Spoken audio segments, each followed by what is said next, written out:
Hey, what's up, guys, and welcome back to another Real Madrid preview. This is the preview to Atletico Madrid against Real Madrid in the second leg of the UEFA Champions League round of 16, where Real Madrid have a narrow lead. It is only a 2-1 lead.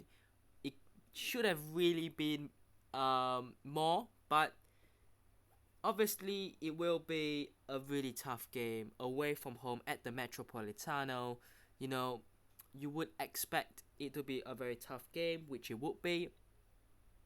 And obviously, only a one goal lead doesn't really give that much confidence compared to if Real Madrid got that 2 goal lead or even more. But we have to just move on with what we got. A lead is something to hold on to still.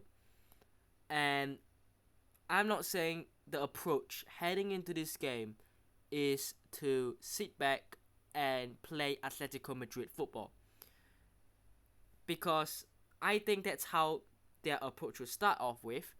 But Atletico Madrid have to be more direct. They have to come out of their shell.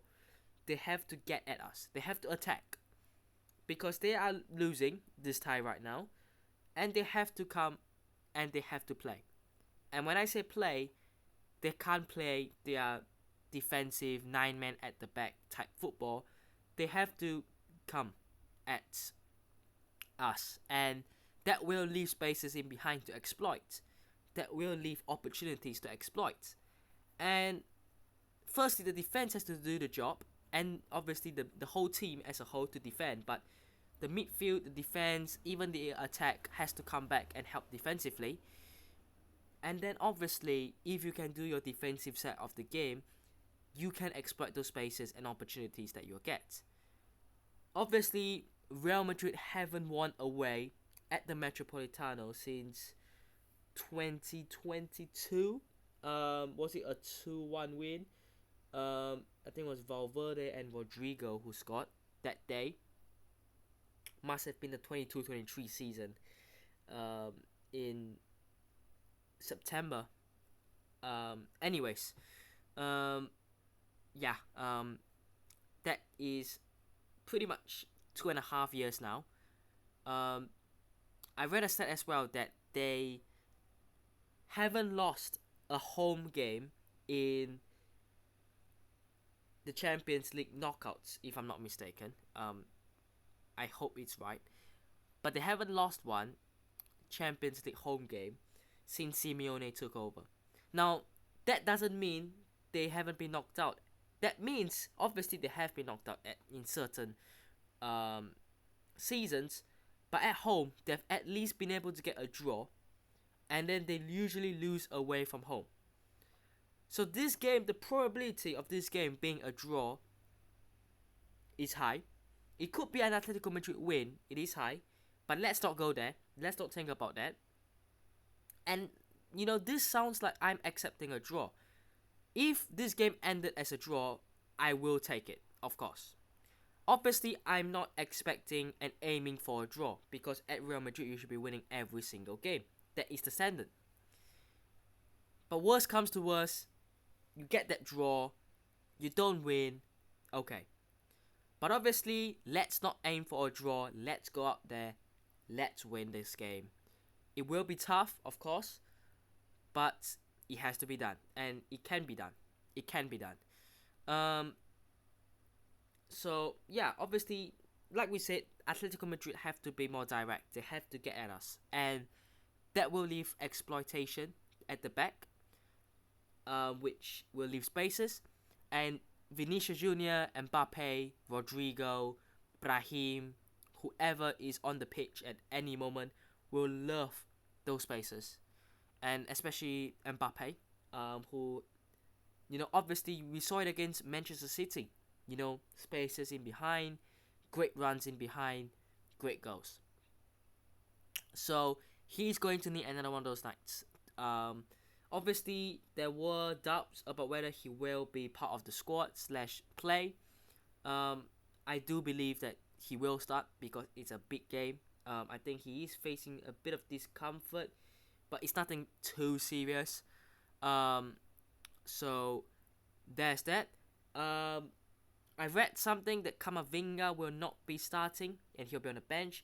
It does seem reliable. Usually when sources like that come out hours before the game, it means that there has been that sort of, information that is going to happen. So we'll talk about that later as well.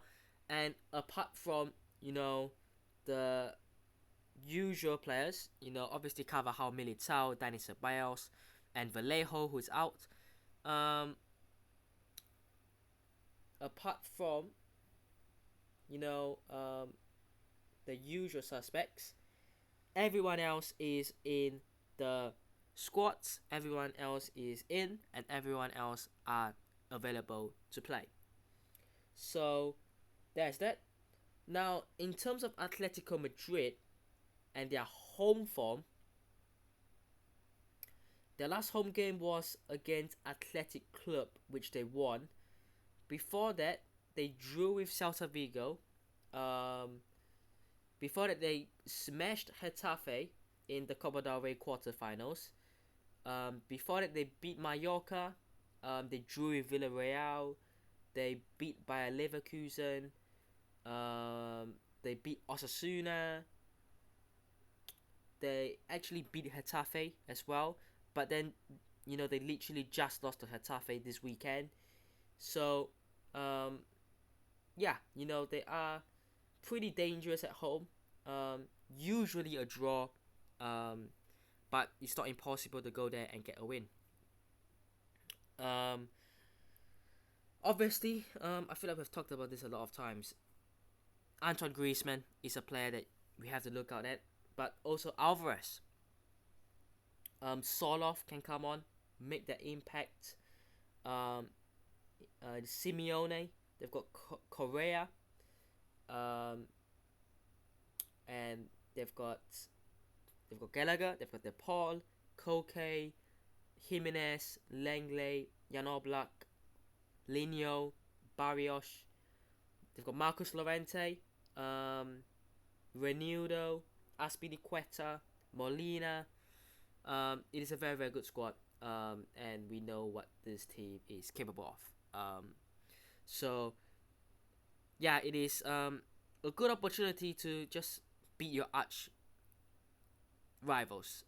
Obviously, it's a derby. It's a Madrid derby. It's against the rivals, the noisy neighbors, as football terms.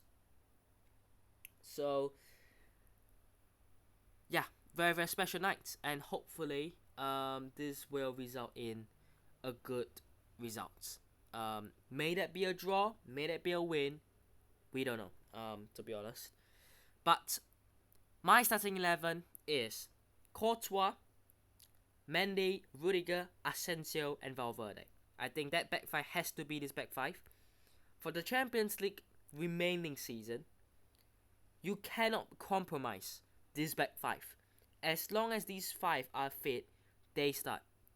No Fran Garcia, no Alaba, no Lucas Vazquez in that back five. And this is nothing going to do with, you are targeting these players. I just don't think those players provide stability to the defense. Fran Garcia, I think, is too offensive minded, and Mendy has been improving in his offensive game.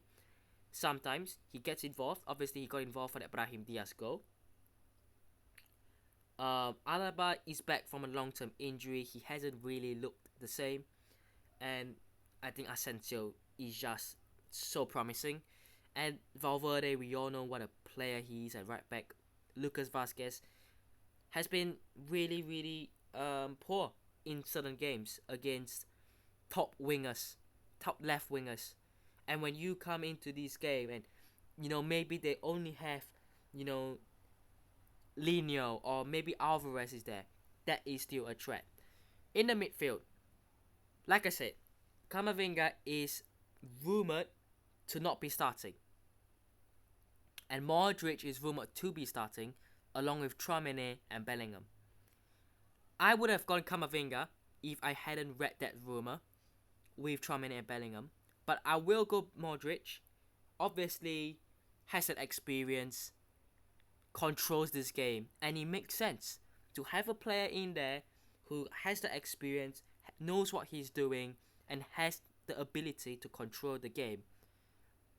In such situations, it's really, really, really crucial to be able to control a game against a team that will be coming straight at you from minute one.